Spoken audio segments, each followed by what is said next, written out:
श्री राधा कृष्णाभ्या नमः। श्रीमद् भागवत महापुराण पंचम स्कंद।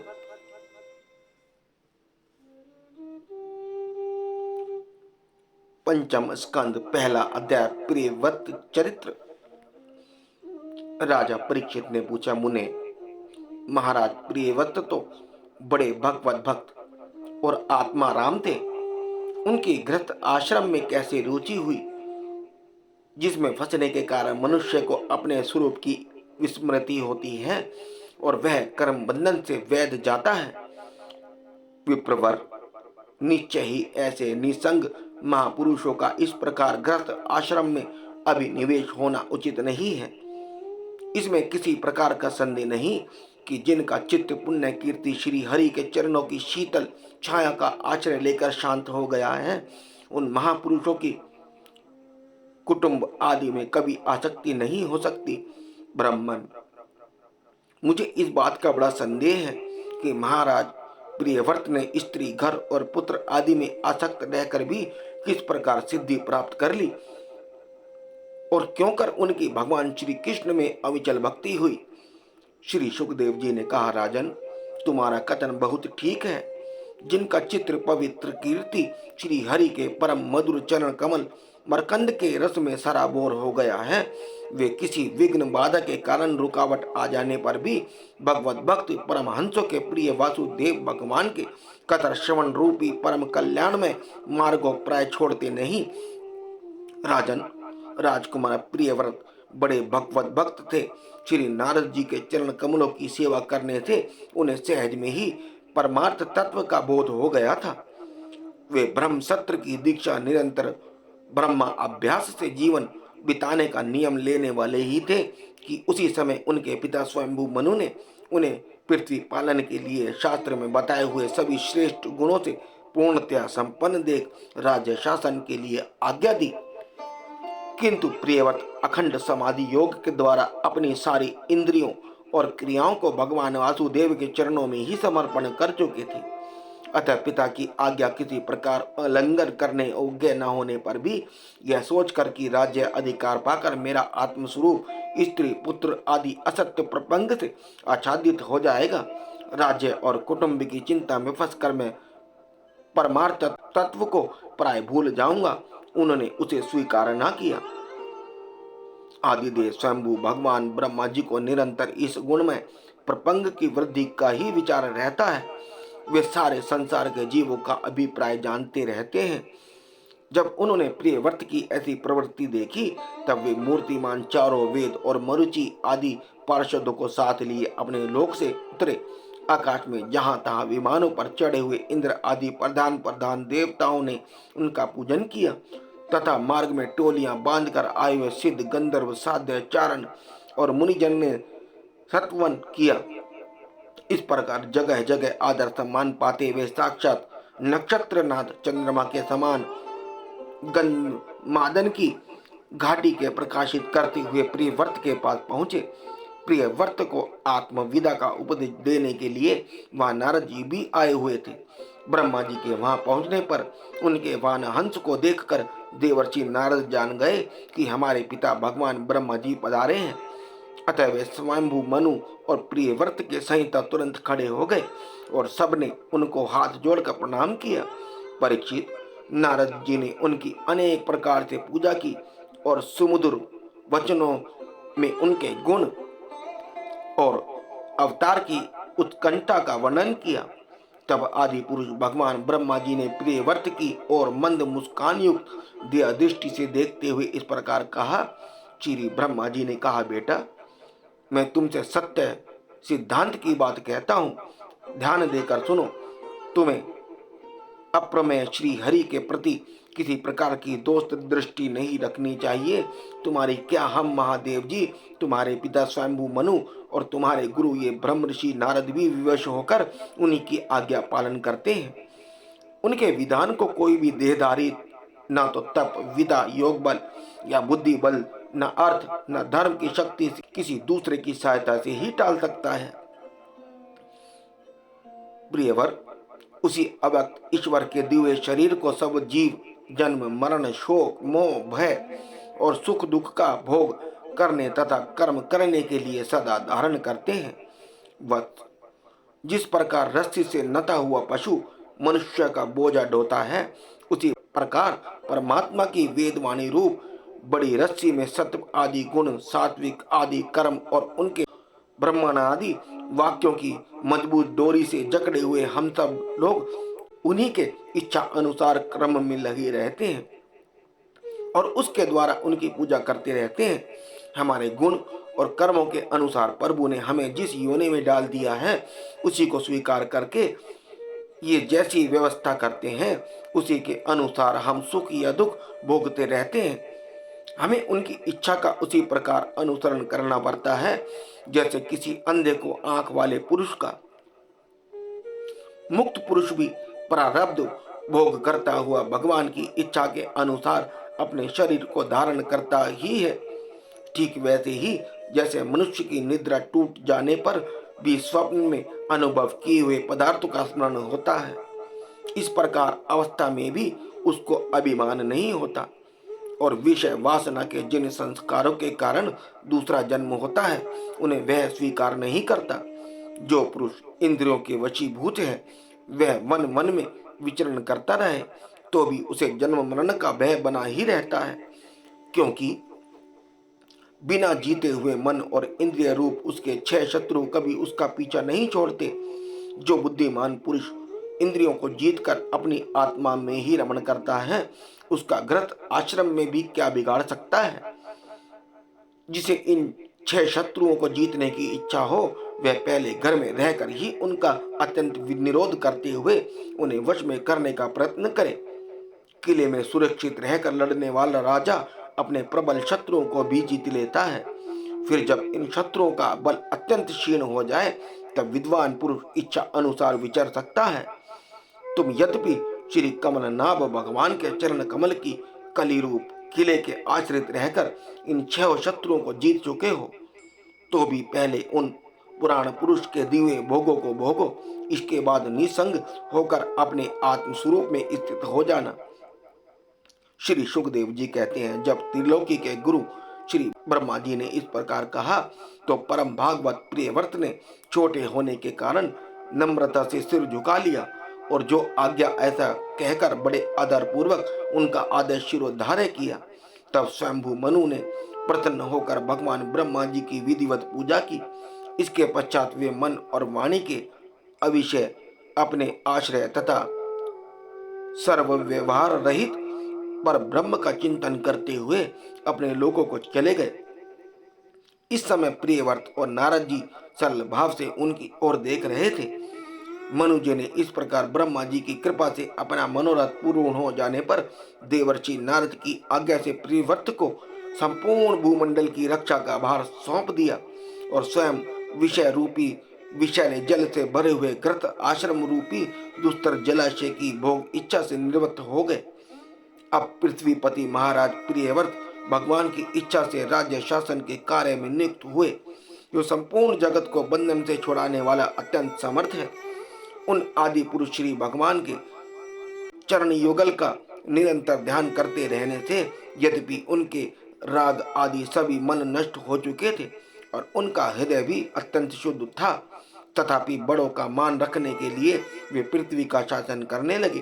तदनंतर उन्होंने प्रजापति विश्वकर्मा की पुत्री बहिष्मति से विवाह किया। उससे उनके 10 पुत्र हुए। वे सब उन्हीं के समान शीलवान, गुणी, कर्मनिष्ठ, रूपवान और पराक्रमी थे।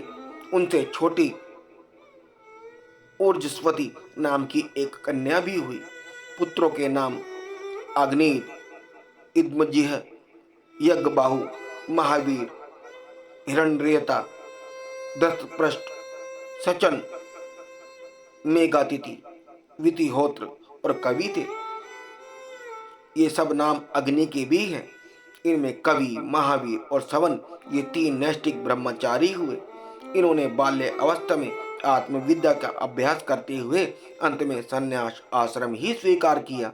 इन निवृत्ति परायण महर्षियों ने संन्यास आश्रम में ही रहते हुए समस्त जीवों के अधिष्ठान और भव बंधन से डरे हुए लोगों को आश्रय देने वाले भगवान वासुदेव के परम सुंदर चरण विंदों को निरंतर चिंतन किया। उससे प्राप्त हुए अखंड एवं श्रेष्ठ भक्ति योग के उनका अंतःकरण सर्वदा शुद्ध हो गया और उसमें श्री भगवान का आविर्भाव हुआ। तब देह आदि उपाधि की निवृत्ति हो जाने से उनकी आत्मा के संपूर्ण जीवों के आत्मभूत प्रत्यक्ष आत्मा में एक ही भाव से स्थित हो गई। महाराज प्रियव्रत की दूसरी भार्या से उत्तम, तामस और रैवत ये 3 पुत्र उत्पन्न हुए जो अपने नाम वाले मनवंतरों के अधिपति हुए।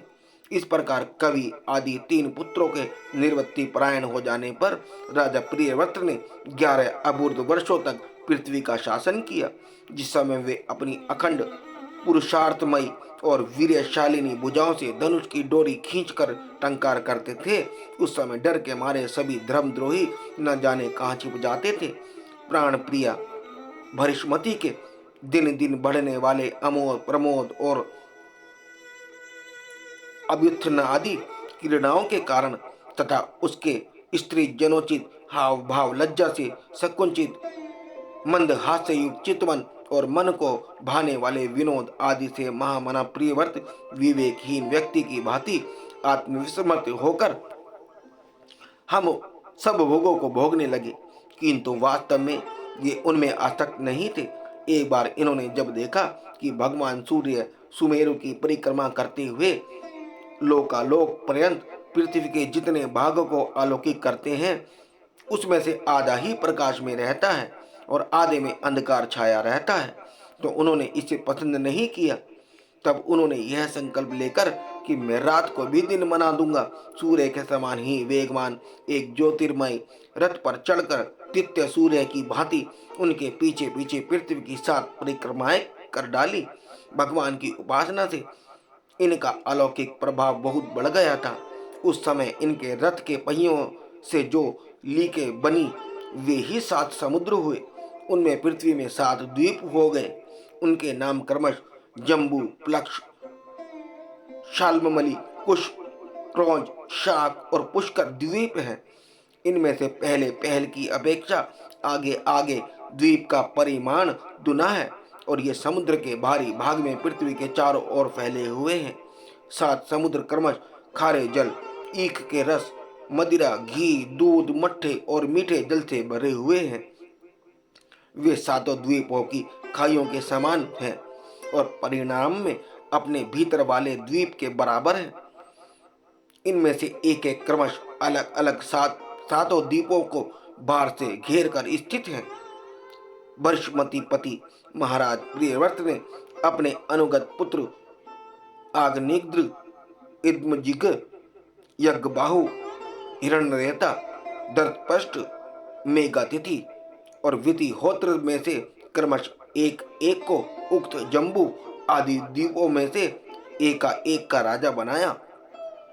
उन्होंने अपनी कन्या ऊर्जस्वती का विवाह शुक्राचार्य जी से किया। उसे शुक्र कन्या देवयानी का जन्म हुआ। राजन, जिन्होंने भगवत चरणाविंदों की रज के प्रभाव से शरीर के भूख, प्यास, शोक, मोह और जरा मृत्यु इन 6 गुणों को अथवा मन के सहित 6 इंद्रियों को जीत लिया, उन भगवत भक्तों का ऐसा पुरुषार्थ होना कोई आश्चर्य की बात नहीं है, क्योंकि वर्ण बहिष्कृत, चांडाल आदि नीच योनि का पुरुष भी भगवान के नाम का केवल एक बार उच्चारण करने से तत्काल संसार बंधन से मुक्त हो जाता है।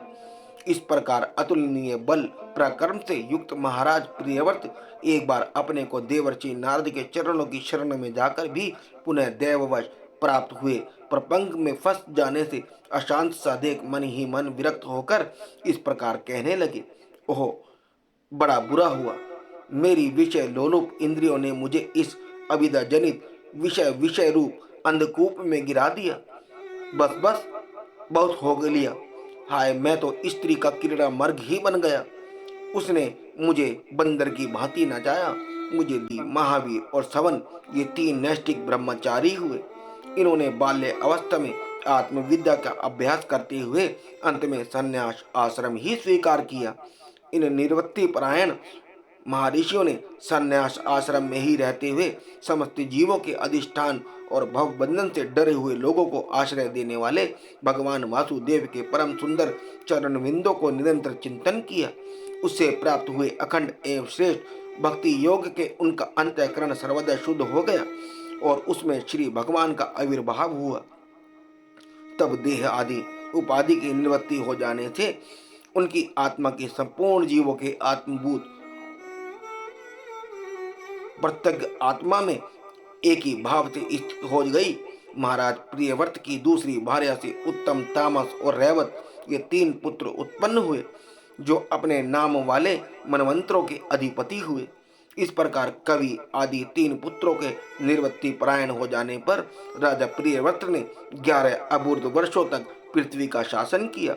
जिस समय वे अपनी अखंड पुरुषार्थमयी और वीर्यशालिनी भुजाओं से धनुष की डोरी खींचकर टंकार करते थे, उस समय डर के मारे सभी धर्मद्रोही न जाने कहाँ छिप जाते थे। प्राण प्रिया भरिष्मति के दिन दिन बढ़ने वाले अमोद, प्रमोद और अभ्युत्थान आदि क्रीड़ाओं के कारण तथा उसके स्त्री जनोचित हाव भाव, लज्जा से संकुचित मंद हास्य युक्त चितवन और मन को भाने वाले विनोद आदि से महामना प्रियव्रत विवेकहीन व्यक्ति की भांति आत्मविस्मृत होकर हम सब भोगों को भोगने लगे, किंतु वास्तव में ये उनमें आसक्त नहीं थे। एक बार इन्होंने जब देखा कि भगवान सूर्य सुमेरु की परिक्रमा करते हुए लोकालोक पर्यंत पृथ्वी के जितने भागों को आलोकित करते हैं, उसमें से आधा ही प्रकाश में रहता है और आधे में अंधकार छाया रहता है, तो उन्होंने इसे पसंद नहीं किया। तब उन्होंने यह संकल्प लेकर कि मैं रात को भी दिन बना दूंगा, सूर्य के समान ही वेगवान एक ज्योतिर्मय रथ पर चढ़कर नित्य सूर्य की भांति उनके पीछे पीछे पृथ्वी की 7 परिक्रमाएं कर डाली। भगवान की उपासना से इनका अलौकिक प्रभाव बहुत बढ़ गया था। उस समय इनके रथ के पहियों से जो लीके बनी वे ही 7 समुद्र हुए। उनमें पृथ्वी में 7 द्वीप हो गए। उनके नाम क्रमश जम्बू, प्लक्ष, शाल्मली, कुश, क्रौंज, शाक और पुष्कर द्वीप हैं। इनमें से पहले पहल की अपेक्षा आगे आगे द्वीप का परिमाण दुना है और ये समुद्र के भारी भाग में पृथ्वी के चारों ओर फैले हुए हैं। 7 समुद्र क्रमश खारे जल, ईख के रस, मदिरा, घी, दूध, मट्ठे और मीठे जल से भरे हुए हैं।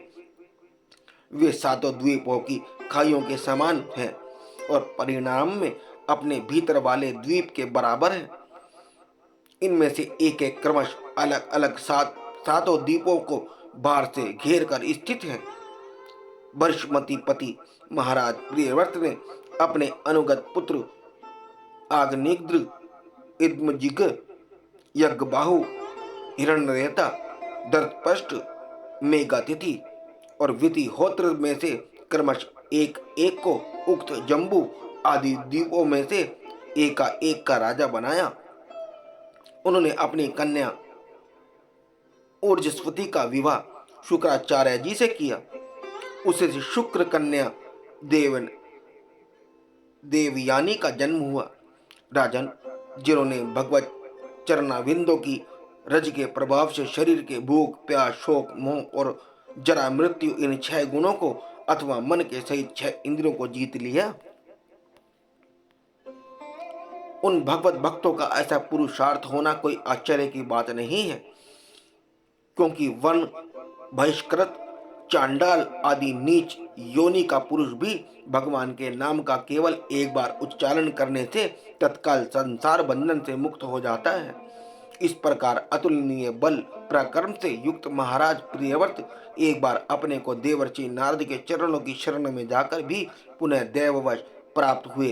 प्रपंच में फंस जाने से अशांत सा देख मन ही मन विरक्त होकर इस प्रकार कहने लगे, ओह बड़ा बुरा हुआ, मेरी विषय लोलुप इंद्रियों ने मुझे इस अविद्या जनित विषय रूप अंधकूप में गिरा दिया। बस बस बहुत हो लिया। हाय, मैं तो स्त्री का क्रीड़ा मर्ग ही बन गया। उसने मुझे बंदर की भांति नचाया, मुझे धिक्कार है। इस प्रकार उन्होंने अपने को बहुत कुछ बुरा भला कहा। परम आराध्य श्री हरि की कृपा से उनकी विवेक वृत्ति जागृत हो गई। उन्होंने यह सारी पृथ्वी यथ योग्य अपने अनुगत पुत्रों को बांट दी और जिसके साथ उन्होंने तरह तरह के भोग भोगे थे, उस अपनी राजरानी को साम्राज्य लक्ष्मी के सहित मृतदेह के समान छोड़ दिया तथा हृदय में वैराग्य धारण कर भगवान की लीलाओं का चिंतन करते हुए उसके प्रभाव से श्री नारद जी के बतलाए हुए मार्ग का पुनः अनुसरण करने लगे। महाराज प्रियव्रत के विषय में निम्नलिखित लोकालिखित प्रसिद्ध है। राजा प्रियव्रत ने जो कर्म किए उन्हें सर्वशक्तिमान ईश्वर के सिवा और कौन कर सकता है। उन्होंने रात्रि के अंधकार को मिटाने का प्रयत्न करते हुए अपने रथ के पहियों से बनी हुई लीकों से ही 7 समुद्र बना दिए। प्राणियों की सुमिति के लिए, जिसमें उनमें परस्पर झगड़ा न हो, द्वीपों के द्वारा पृथ्वी के विभाग किए और प्रत्येक द्वीप में अलग अलग नदी, पर्वत और वन आदि से उसकी सीमा निश्चित कर दी। वे भगवत भक्त नारद आदि के प्रेमी भक्त थे। उन्होंने पाताल लोक के, देवलोक के, मत्स्य लोक के तथा कर्म और योग की शक्ति से प्राप्त हुए ऐश्वर्य को भी नरक तुल्य समझा था।